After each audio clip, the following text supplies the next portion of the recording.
What did a teacher say or do to you that you've never forgotten? You're not a good liar. You shouldn't do it. Edit. Probably the most useful lesson I learned in all school before college. Put your derriere in your cherriere. Mrs. Davis. Once on the way to school, I found a kitten and couldn't leave it behind. It was dirty, hungry, and in need of help. I had to take it with me to school. At that moment, my parents were against me having a pet, and so, after school, as I sat there crying and not knowing what to do with the kitten, my teacher approached me. She calmed me down and took the kitten with her. After that, she sometimes brought him to class. This way, we continued to communicate. She named him Inkblot. As far as I know, he lived until he was 17. I will always remember this act, as she didn't break my little heart and save the cute kitten. Double shot. My freshman science teacher noticed I was starting to have a panic attack, wrote me a note to go to my counselor, and then I left to do so. He was my favorite teacher. I failed almost everything, but had the best grade in his class. I will never forget that man. The teacher can make all the difference in a student's work ethic. Also, adding on to this, one time in this class I went to breakdown in the bathroom, and when I left the bathroom, one of my classmates was standing there waiting for me. He kissed me and I started to freak out. But anyways, after that incident, my teacher never allowed him to leave the classroom when I left. Same teacher, same class. When learning a language, don't worry about speaking it perfectly. Try to describe what you want to say with the words you have. I found that really good advice for a kid. Had a bunch of great teachers who helped me see that I wasn't a failure in school. You're not stupid, but you're lazy was a big one for me. But reading the question, the instinctive quotes that came to mind were my physics teacher coming into class on the first day carrying a giant friggin' vernier caliper on his shoulder and telling the class menacingly, "This is my battle axe." This is also the same guy who, when teaching us about electricity, wrote on the whiteboard, "There are two types of transformers, Autobots and Decepticons." In English class, my secondary language, my English teacher randomly pulled a condom and an eraser from her bag to outline the difference in American and British English. The whole class was amused for the rest of the week. My history teacher told my parents I'd make a great spy. I went to lessons, extracted the necessary information, and got out, without him ever knowing I was there. Just because somebody is confident in what they are saying or knows how to express themselves, does not mean they are any more right or intelligent than those who do not possess those skills. My English teacher said this to my class once. It was around the time of that quote that I also realized adults aren't universally wise beings. Many of them are just children in mature bodies. I was homeschooled until the 10th grade. I started public school, and the first week we were assigned a paper in English class.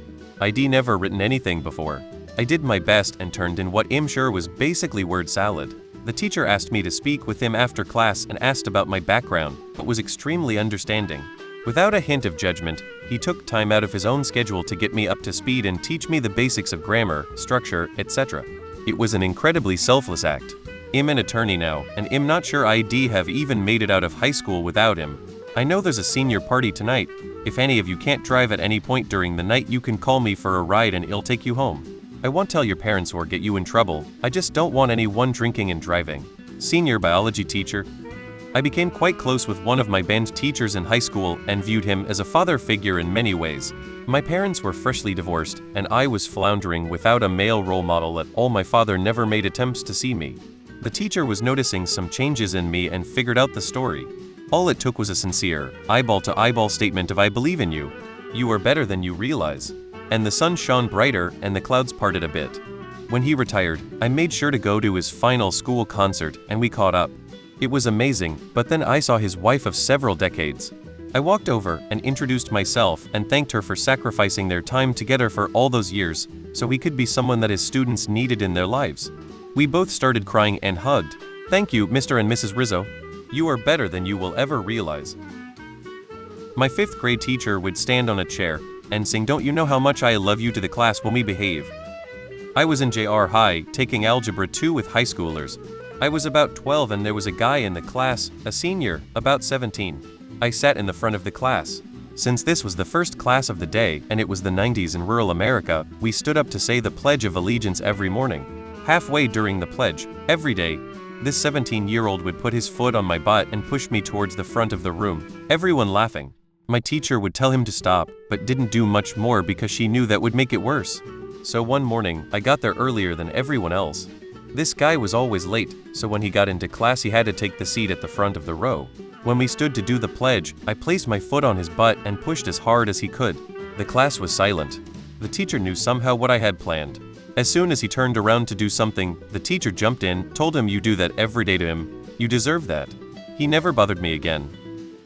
In high school I was the class clown, always made people laugh, and was there for them. I put up a front, the happy and cheeriest one, but I was struggling so bad with mental health issues, hated life and myself.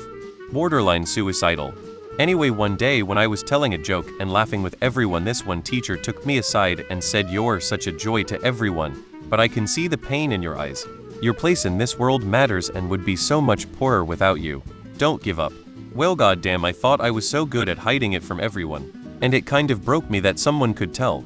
But yeah, a moment you'll never forget. You want to achieve anything in your life. I am now an engineer.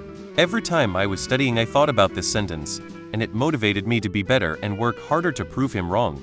Even today, every time something is tough in my life I go over it and remember this sentence. I have to prove him wrong.